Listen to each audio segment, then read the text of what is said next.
Hi po.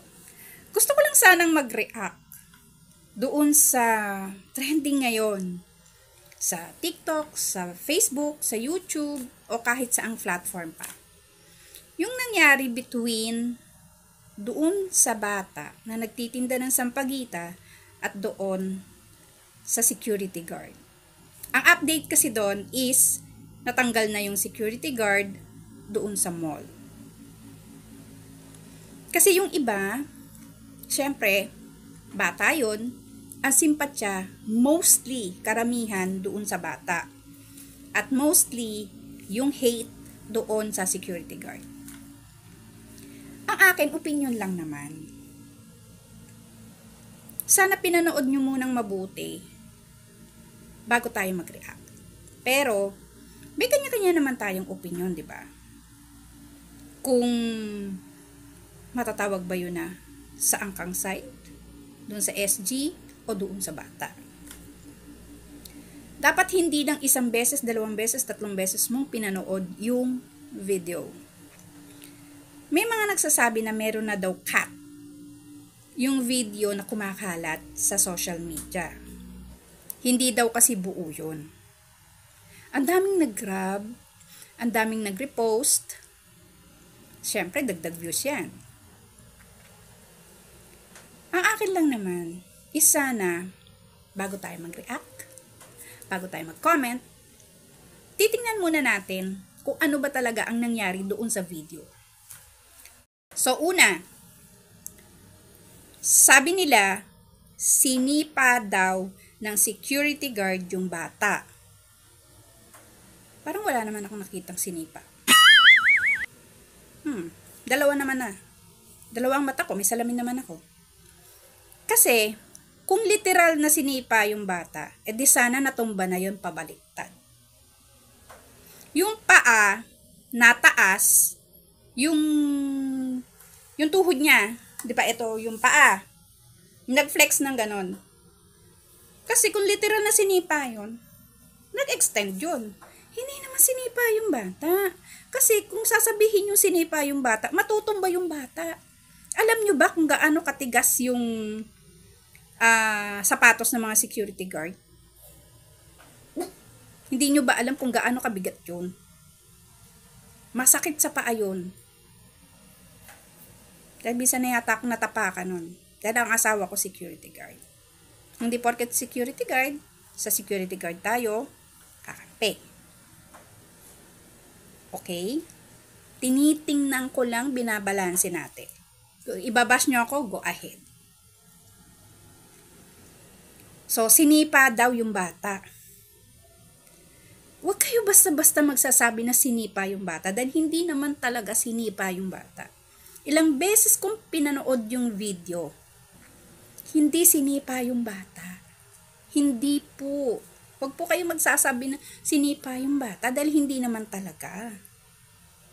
Dahil kayo man hampasin ng sunod-sunod, syempre, sasagiin nyo yun. Poprotektahan mo yung sarili mo. Siguro, kapag gumalaw ka, lahat ng extremities mo gagalaw. Kaya kasama na doon yung pag-flex ng tuhod niya. Kaya siguro, ang tingin ng iba, sinipa yung bata. Hindi po sinipa yung bata. Kasi nga, kung sinipa man yung bata, titilamsik yung bata, matutumba patalikod. Yun ang sinipa. Pero hindi naman po talaga sinipa yung bata. Now, nakikita nyo yung mali dun sa security guard sa small, pinakamaliit na bagay. Pero yung ginawa nung bata, naka-uniform pa man din siya, yung ginawa niya doon sa security guard, hindi nyo nakikita. Una, naka-uniform siya. Pangalawa, mas matanda sa kanya yun. Asan ang respeto niya doon? Dahil ginagampanan lang ng tungkulin ng security guard. Ang trabaho niya. Tinanong ko nga yung asawa ko. Sabi nila kahit labag daw sa loob nila, yung mga namamalimos, yung mga pulubi, yung mga nagbebenta, hindi naman sila anti-vendor eh, hindi. Kaya sila pinapaalis dahil yun ang utos sa kanila ng boss o may-ari ng vicinity na pinagtatrabahoan nila. Dahil sabi nga ng asawa ko, pag hindi mo yan pinaalis, ikaw ang aalis. So, ibig sabihin nun, pag hindi mo ginampanan yung trabaho mo, wawalan ka ng trabaho. Intindihin nyo rin kasing mabuti on both sides. Huwag nyo sasabihin na sinipa. Okay, doon sa Sampaguita. Sinira niya yung Sampaguita. Hawak niya. Ang unang nanira ng Sampaguita, yung bata. Kasi matagal na palang pinagsasabihan nyo na, wag doon. Kasi nga, utos yun ng boss, utos yung ng nakakataas. Wala. Dapat magtitinda doon, walang namamalimos. Bawal. Hindi ka nakakaintindi. Sumusunod lang sila. Doon sa utos ng boss nila o doon sa mga nakakataas sa kanila. Bawal talaga doon sa mall magtinda. Kasi siyempre, yung mga mall goers, yun ang unang-una nilang pinapadaan, pinapapasok, pinapalabas ng mall. Ngayon, kung may mga namamalimos, siyempre, aanhin yun, sasalubungin niya yung mga pumapasok, lumalabas. Siyempre, intindi sinong mga mall goers, iiwas, gaganon. Diba? So, ano sila? Harang sila sa daan. Hindi nyo nakita, hindi naman talaga hinawakan yung bata.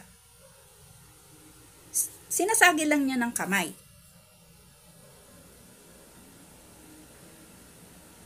Pero yung hampas ng bata doon sa security guard, hindi nyo naisip yun. That is very disrespectful sa mga nakakatanda. Naka-uniform pa man din siya. Oo, bata siya. Pero kailangan dapat ang bata, maliit pa lang, tinuturuan na yan na magandang asal. Tama ba yung hampasin yung security guard? Naisip nyo ba yun? Hindi, di ba? Yung sinasabi nyong sinipa ng security guard, na hindi naman. Pero yung paghampas niya dun sa security guard, napansin nyo ba? Wala ng respeto yun sa mga matatanda. Kaya nga siya pinag-aaral, sorry. Kaya nga siya pinag-aaral. Kasi nga, para mahubog yung pagkatao niya.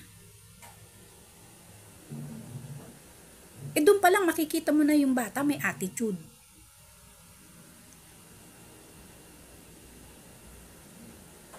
Diba?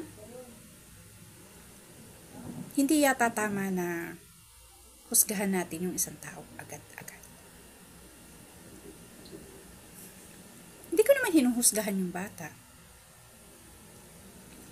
Siguro tingin ko doon nasa elementary pa. Oo. Gusto niyang kumita ng pera, makatulong sa magulang niya in a very small way. Kaya siya nagtitinda ng Sampaguita. Nakakatuwa yun. Very good siya doon. Pero yung hampasin niya yung security guard, very bad.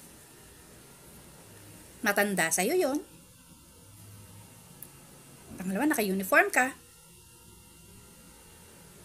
Magre-reflect yun doon sa school nyo. Okay? Yung security guard, natanggal na.